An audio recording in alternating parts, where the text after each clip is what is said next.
Our next speaker is Julia Burrill from the Alda Center for Communicating Science, and she will be presenting Where is the DNA in Forensic Touch DNA?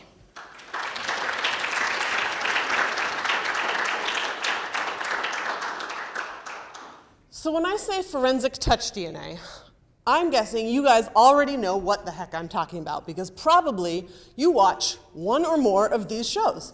So you're already an expert. You've seen them solve the crime. You know that forensic DNA is the gold standard in criminal investigations, and that they will find out who did it within 45 minutes, allowing for commercial breaks.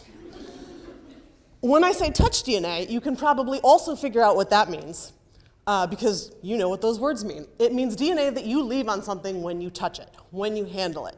It could be a fairly innocent surface. It could be a more incriminating surface. You could leave DNA on it because you touch it directly, or because you shook someone else's hand and then they touched it, and all of a sudden your DNA is now on a more incriminating item. There's a lot of stuff we still don't know about touch DNA, and that includes looking at the touch deposits that are left on items, what is in them.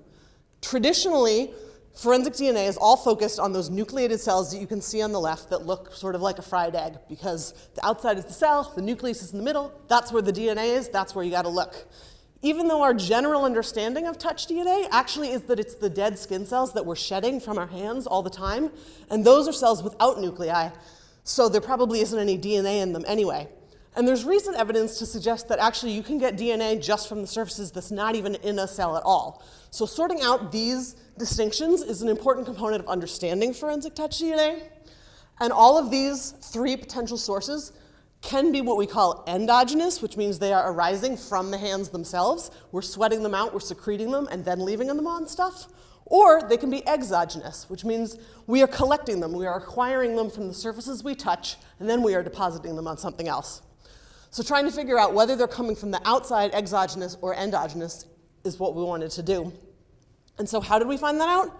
We took a bunch of donors and we had them wash their hands and get rid of all the extraneous DNA, not touch anything, put special gloves on them, let them go about their lives for the day, touching things, riding the subway, using their phone, whatever. Then we collected the material from the outside of their gloves, creating an exogenous sample, and then we collected the material from the inside of their gloves and from their hands themselves, and we created an endogenous sample. And we looked at the cellular content and the DNA profiles we could obtain from each of those. On the inside sample, the endogenous sample, lots of cells, all of them anucleate cells, so not the ones we're normally looking for, and very low levels of DNA. When we break down that DNA and try and figure out where it's coming from, most of it is coming from those cells. So even though they don't have nuclei, they still do have a low amount of DNA in them.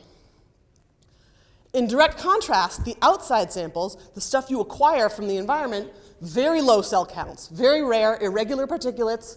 Again, very few nucleated cells. These are all anucleate to the extent that there are cells, and very high levels of DNA. And when we break down those high levels of DNA, which are four times higher on the outside than they are on the inside, again, most of it is free DNA. So it's DNA that's floating around outside of cells entirely. And when you look at that DNA, most of which is floating around outside, a very important question is whose DNA is it? In over half the samples, it's a mixture of DNA, which means it's partially the donor, and it's partially 1, 2, 3, any number of additional other people. So the DNA you're picking up from the environment and then depositing on stuff, over half the time, it's not just your DNA, it's someone else's DNA as well. And both the DNA that is yours and the DNA that is other people's breaks down roughly the same way. So most of it is free DNA, and about a quarter to a third of it is cellular DNA. So what are the implications of this? Why do we care about forensic DNA and forensic touch DNA? I'm hoping that this will lead to improved touch DNA recovery, right?